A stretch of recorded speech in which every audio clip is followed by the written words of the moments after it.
Hey everyone, so here it is, the board I was waiting for, the X570 board, intended for use with the 3rd generation Ryzen CPUs that just came out in early July. This board actually came out, or actually all these boards were introduced and came out in around pretty much the same day as the Ryzen CPUs, but just like the CPU itself, this board itself and many other top tier boards and even mid-range boards were actually a little hard to get. Most of them actually were sold out, many online retailers. So about a good week or two later, now many of them are back in stock. Even though the top tier Ryzen CPUs, in many cases I'm referring to the 3900X, which is the CPU I'm going to use this board with, is still troublesome to find even all the way until the end of July and early August now. So here it is, the X570 MEG Ace by MSI. Now they definitely do have one board higher than this one, which is actually the MEG, and I know there's another word after that, but definitely a much pricier board with a couple of more features in it. I actually chose to go with this one because it did actually have pretty much everything I needed and a little bit more. One big difference of this particular chipset over the previous two, which I actually did do a couple of review videos on those, the X470s and X370 chipsets, is the introduction of these, you can see it here, 4th generation PCI Express. It was actually a big surprise to me when it was introduced by AMD CEO Lisa. And it definitely will give you better bandwidth, potential bandwidth, when video cards come out to utilize the better bandwidth for just better raw power and whatnot for gaming. But also another good use is the access to much faster bandwidth in NVMe SSD cards. Not many of them manufacturers have made 4th generation just available yet, but there are a few, and some of those are surpassing the 5K megabit speed, which is pretty intense. So, well, here it is. Let's go ahead and open this up. Just take a look at the back if you'd like. Some pretty cool features besides the LEDs. Most people are so crazy for it, and of course some people aren't. They actually do have 2 Ethernet ports on this. One of them is actually a 2.5 gig, and of course your usual gigabit LAN card as well, port as well too.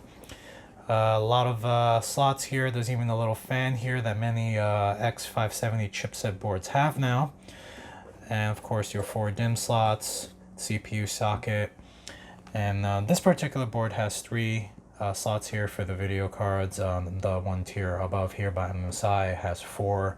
I don't remember exactly how many of them are X16 speeds, but I don't really plan to use SLI or Crossfire 2 video cards in this particular PC, but I definitely do have the option for it. Also has Wi-Fi, I believe, which I'm actually not going to use on it. Wi-Fi on the desktop has been something new kicking into motherboards lately, and with the exception of the smaller tier PCs, like mini ITX boards like this PC over here has, which I did in another video, I can understand that, but regular size boards, I would actually prefer to have more USB ports than Wi-Fi and other stuff that I actually just may not use. And of course there's a little PS2 port, which some people cringe when they see that, but it's actually been pretty useful if you actually do want to use Windows 7 with Ryzen motherboards over the last 2 generations, as I mentioned in a couple of videos prior. So even though obviously that may not be much of a conversation by next year. So let's go ahead and open this up, check out some features and what comes with it besides the board. And one other thing I should mention as well too is that this board is only working with 2nd and 3rd generation Ryzen CPU, so my 8-core 1700 CPU will not work with this board.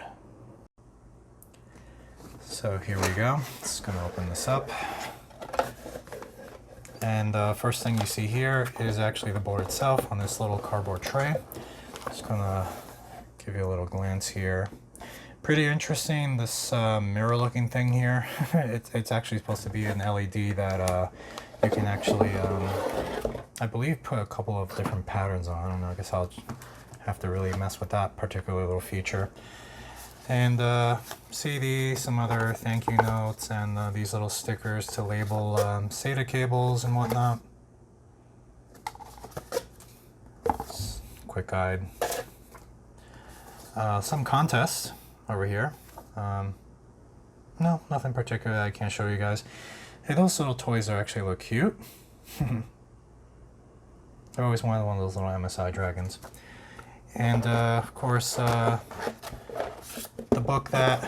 manual that many of us system builders only really open up just to find out the location of those front panel connections. And they actually did include all the cables, SATA cables, and probably the little LED cables and whatnot in a little bag here, which is pretty neat, like a little pouch bag. And that's pretty much it here. So let's go ahead and close this and toss the board on top.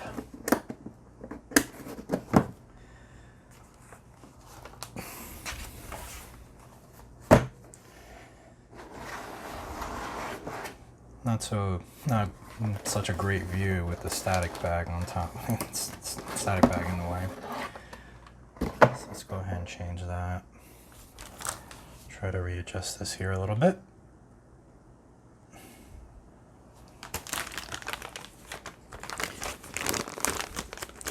Over the years, I must have accumulated so many of these anti-static bags. It's not even funny. I actually still have some that actually have branding on it from like back the Pentium 4 days, and even AMD from back in the early 2000s, which is pretty interesting. So I actually still have bags like that, and actually they still do their job even if they have a bunch of holes all over them, and their little original tape on the end has already been ripped off. But here's the board itself without the anti-static bag. Just noticed this here for a second there. I was kind of worried saying that, oh, this board is refurbished. No. Just like I said before, this board actually does have a little fan here. Another difference between the X570 and previous generation boards. Most actual 570 chipset boards actually do have a little fan here. I do know there's a couple of brands that were able to avoid it and use more passive cooling. So here's a good view of the board itself.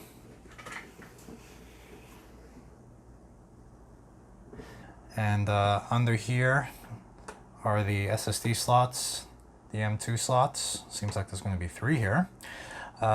Looking forward to seeing if all of them are actually 4th generation speed, which according to these labels, I'm guessing there are. In a previous X470 board I reviewed, only one of them was the max speed. In that case was generation 3, and the other slot was generation 2. When doing benchmarks on those SSDs, you can immediately tell the difference. So here we go with for DIMMs, the slot itself, that little mirror thing again, which I don't want to touch, get fingerprints on it. So actually, one little note I do look forward to, just as a little side note, I'm going to be using this with my 3900X CPU, and of course many people who've been keeping an eye on Intel AMD news lately know there's going to be the 3950 later this year in the fall. I believe September it's scheduled for release. And there's actually rumors that they may be another chipset better than X570. Who knows, maybe it might be like X590 or something like that. And that board has the possibility, or maybe a little expectation, that it actually may have 8 DIMM slots, which will actually be a pretty great thing to see. I believe right now AMD's only CPU that does have 4 AMD slots on their boards is the Threadripper. One thing I noticed immediately about this board is that it definitely has a lot of fan connections over here. Down here, I believe, no, not on the side. A couple more up here and another pair up here. There's actually none in this area since this huge thing here is kind of blocking the way for any potential fan connections. But definitely a good plus. I would definitely expect upper tier motherboards at this price range to actually have all the little things that people expect, and not basically see them just disappear just because you think, oh, we're not going to be using a lot of fans these days, just more water cooling and whatnot. There's a couple of reviews here. Let's see here. I don't think there's really a point to show the rear of the board. Another pretty interesting feature of this board is actually, though not too noteworthy, but definitely worth taking note of, is the actual backplate and I/O plate for this motherboard is actually already on the board itself. Just peel this off and you're good to go. So pretty interesting. When I was actually opening the box, I was scratching my head for a moment mentally, like, where is the backplate? It would really suck if they didn't package one in. So here is the reason why, because the backplate's actually already built in. You just basically slide the board in and the backplate will make contact with the rear of the PC, and you're pretty much good to go. So in case you've ever had the unfortunate habit here and there of installing the board, screwing everything in, realizing you forgot your I/O backplate, this is definitely a pretty good solution. And ooh, looks pretty good too.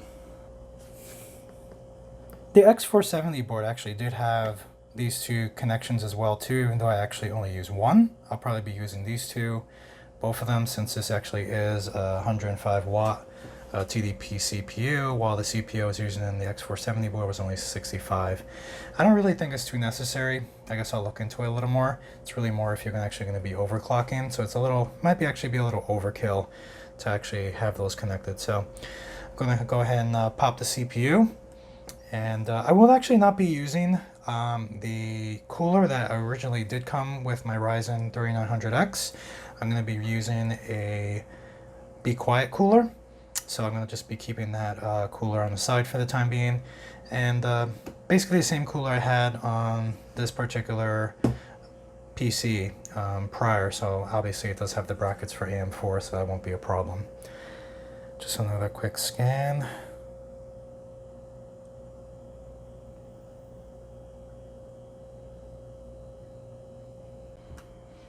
Here's the board with the CPU installed and ready to go. Well, installing this bracket for this Dark Rock 4 cooler that I'll be using for the CPU here, it actually comes almost in really close contact with this heat pipe here.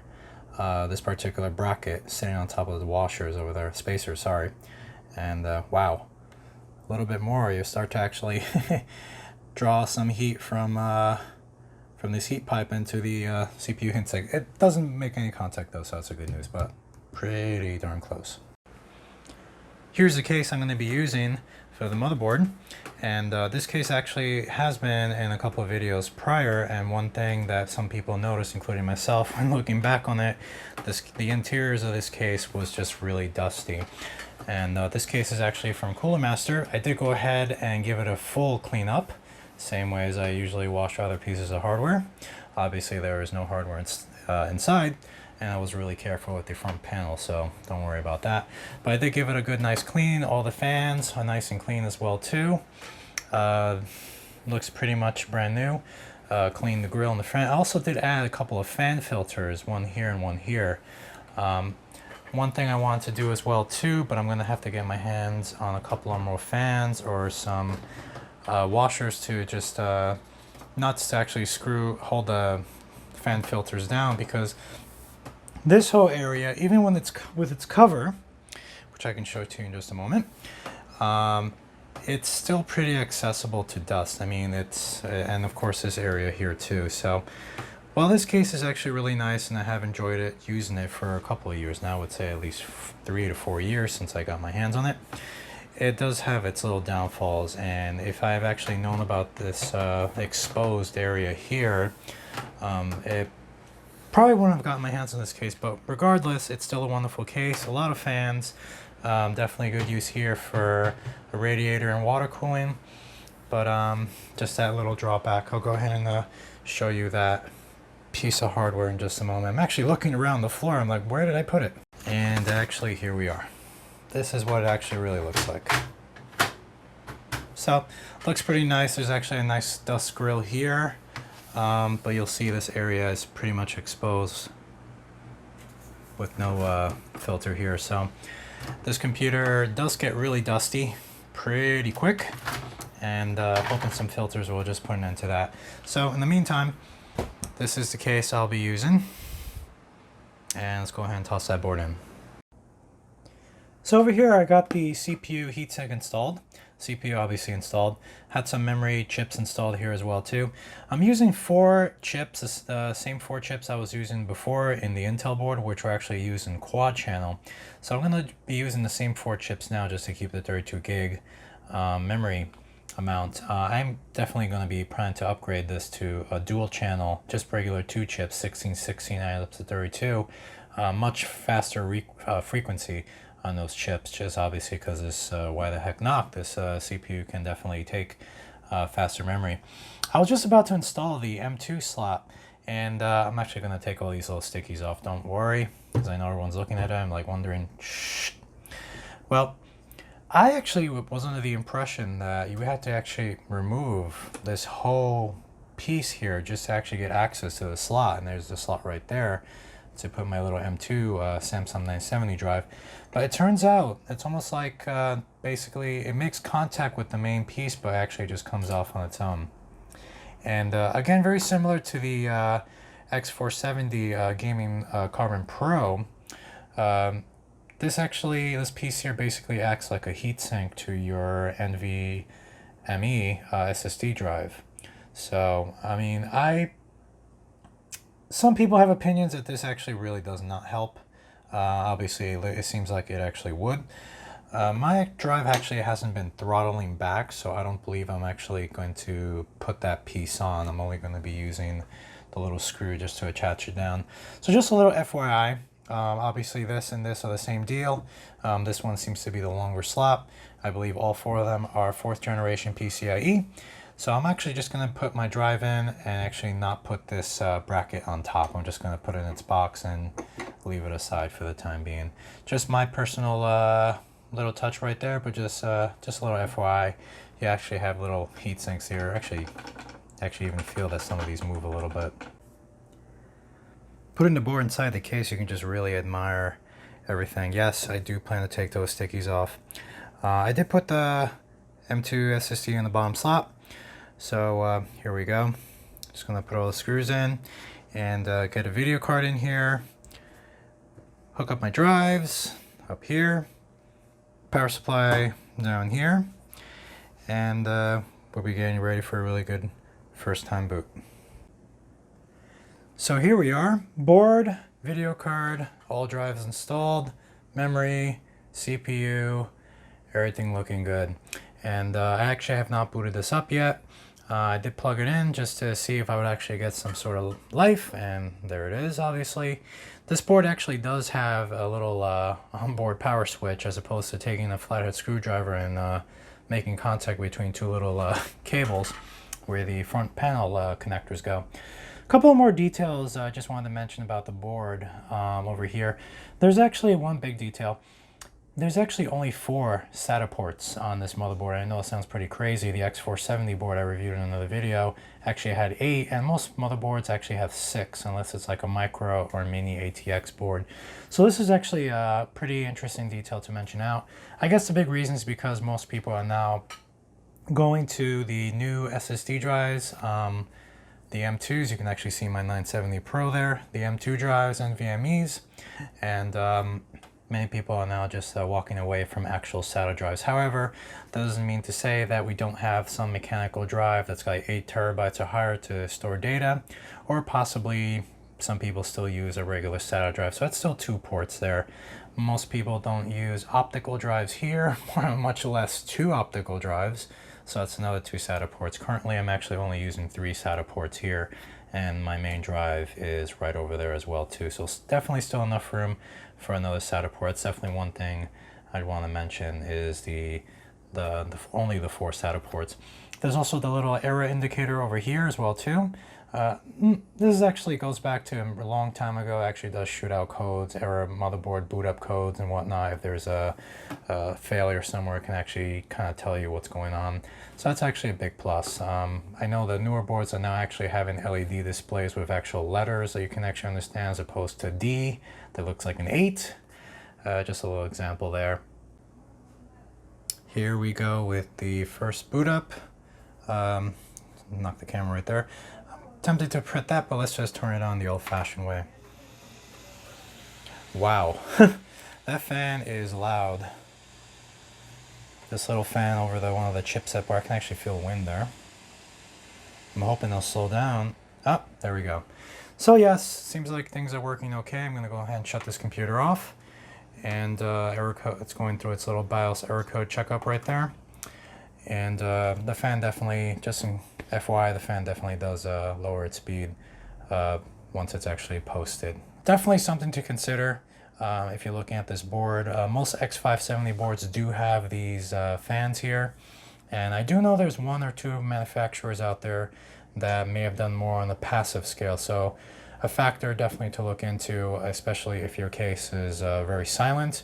You don't want this fan to actually get in the way, or maybe you won't mind because you have a video card that goes crazy anyway once you're gaming. So let's go ahead and plug this into a modern keyboard and mouse and check out the BIOS. All right, PC is turning on, so let's see what comes up. Obviously you can hear that little fan again. And the fan speed is slowed down. I do see the power LED on the computer turning on. Of course, turning on the monitor might actually not be such a bad idea also.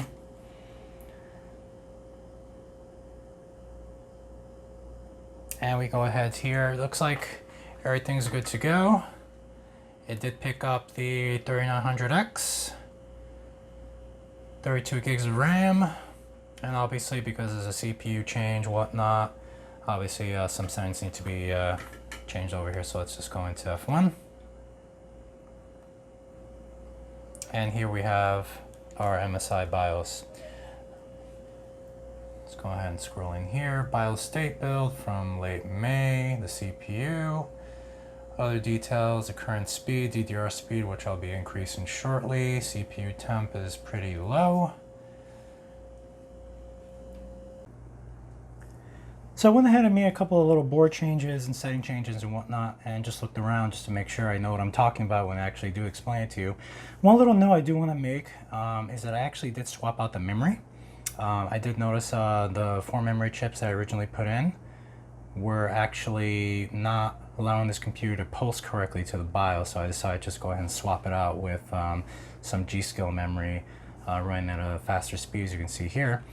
And I'm going to be using that memory on this computer for the time being. One of those memory chips is probably having a compatibility issue, or maybe not even working in general. But just wanted to go ahead and show you a couple of little settings here. I'm just going to go back to easy mode yet again.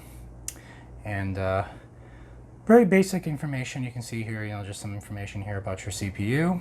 The memory, as I said here, here's the 2 sticks of G-Skill memory that I have. Sata Ports, and also the M2 drive that I put in, the 970 Pro, my 3 terabyte hard drive, and also 2 optical drives, one of them which I pretty much don't use, but I plugged it in anyway for the time being. Over here, just a couple of little fan settings. One little thing to note here too is that you actually do see the chipset, the little small chipset fan here as well too, that actually did speed up quite a bit and then drop down to 0. So you can actually, I believe you can actually manipulate the fan curve on this if you actually do want that chipset fan to actually be on at a decent amount of time, as opposed to just being off to the 0 setting. Here you can also manipulate some other little fan speeds and whatnot, and also other fans that connected to controlling any particular pump fans. And these are also your system fans over here. I only have 3 fans plugged in, so you can actually tell the other 2 are not gonna be pretty much at 0. So pretty good information there. Down here we also have some other options as well too. Your LAN option if you want to boot up from the LAN drive, ERP, the LED control, indicators on the board, The boot device method you want to actually use, UEFI, which we're going to be using for installation of Windows 10. And of course, whether you're doing RAID or AHCI. In this case, I'm not going to be using any RAID, just going to have the two optical drives plugged in here, so it doesn't really matter, but definitely not going to be RAID. And of course, just a little light control option here. Let's go back over here. We can actually see where you can flash the BIOS to update it with a USB thumb drive. And I've definitely done that a couple of times myself. Over here, favorites. I believe this is like basically some settings that you have. So you can actually just save them as default settings. So in case you're actually bouncing back and forth between different settings on memory or boot up and whatnot. If some people were dual booting this computer to Windows 7, Windows 10 with different settings, like over here, this would probably be a good place to go. And hardware monitor, where you would actually manipulate the fan settings. And over here is actually where I go quite often, just to control the fan settings and whatnot. You can actually see the Be Quiet cooler I put in is actually running at a pretty low speed right now. I do have the front, or one of the front fans running at a lower speed, and the rear fan running at a pretty decent amount of speed. So go ahead and see that, and obviously these two are completely off. No pump fan plugged in, but chipset fan is actually spinning at a pretty slow, decent speed.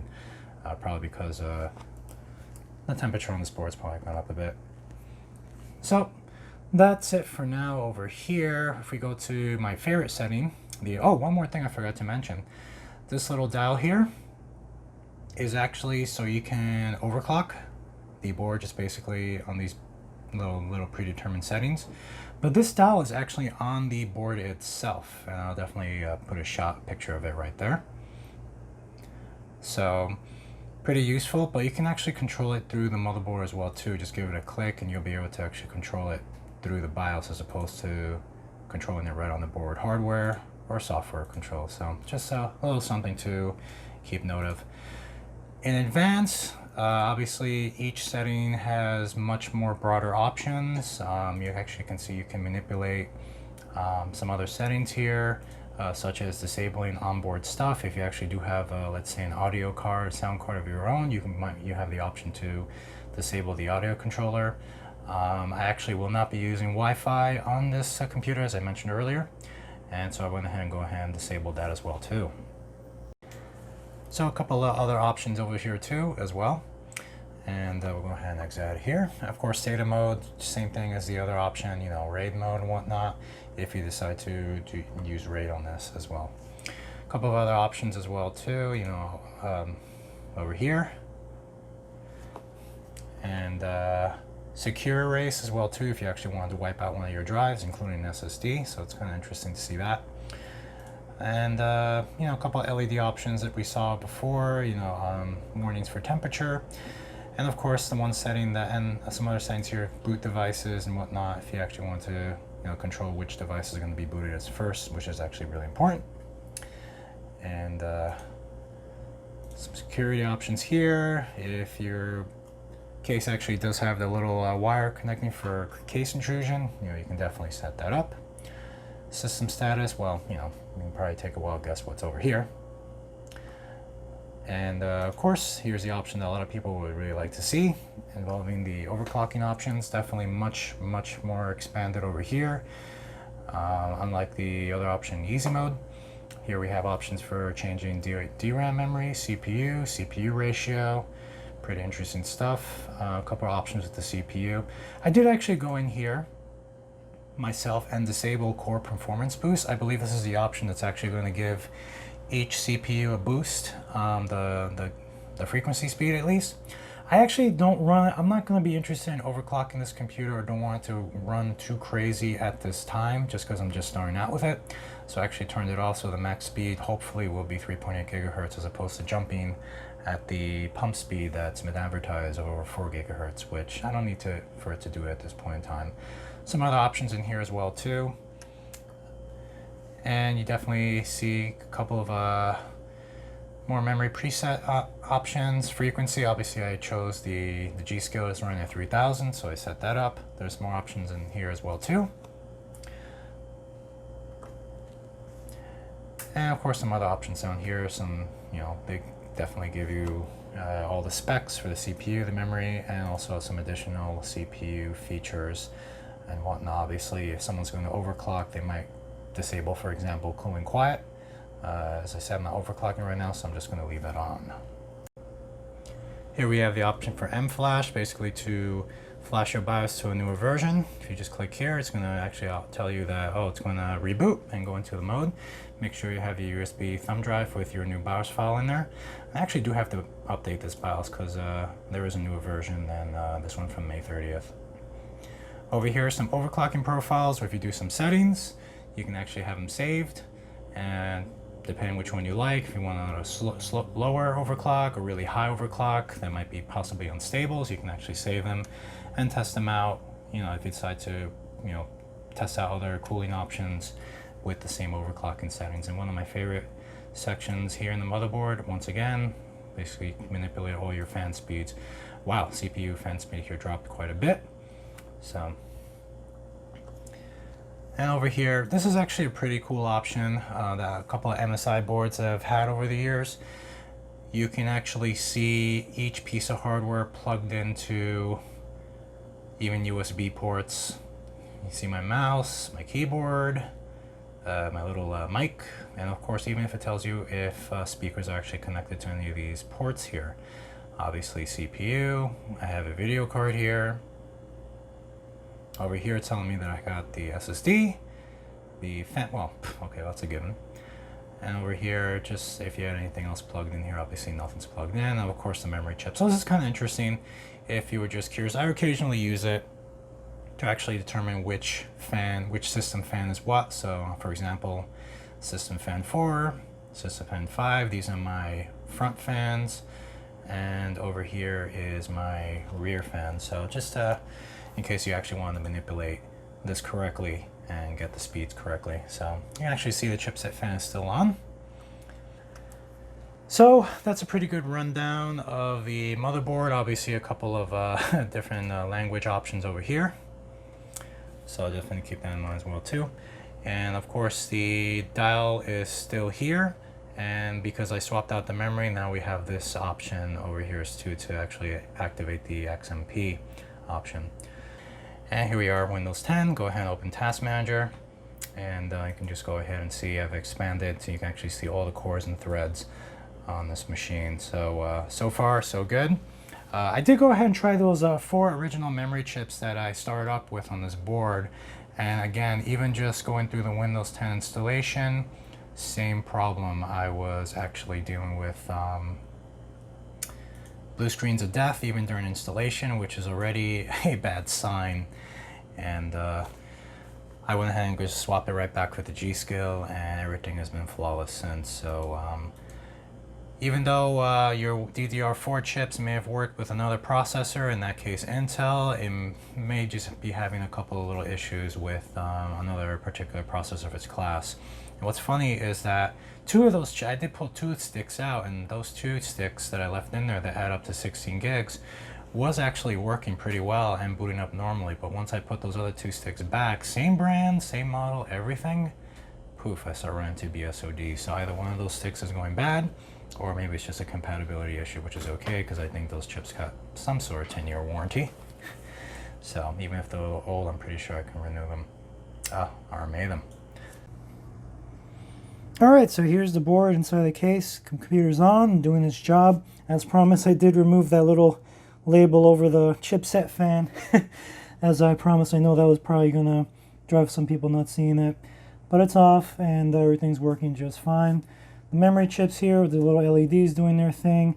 This really awesome thing over here doing this thing as well too. Pretty interesting effect it creates there. I know I've seen some computer cases that actually do have that as an option on the front panels. So little LED indicator over here. So speaking of LEDs, I know not everybody's such a big fan of them, but I did have that particular style in mind for this case, you know, having green all over the place. But unfortunately, this particular motherboard does not have the little LEDs that the Gaming Pro Carbon class boards I've seen actually have, which is a little bit of a disappointment being that this board's a good over $100 more in price. I actually would have thought the LEDs would at least be on the side or maybe even around the fan area. I mean, over here is nice, but it's just one little piece that, you know, just how bright can that possibly get?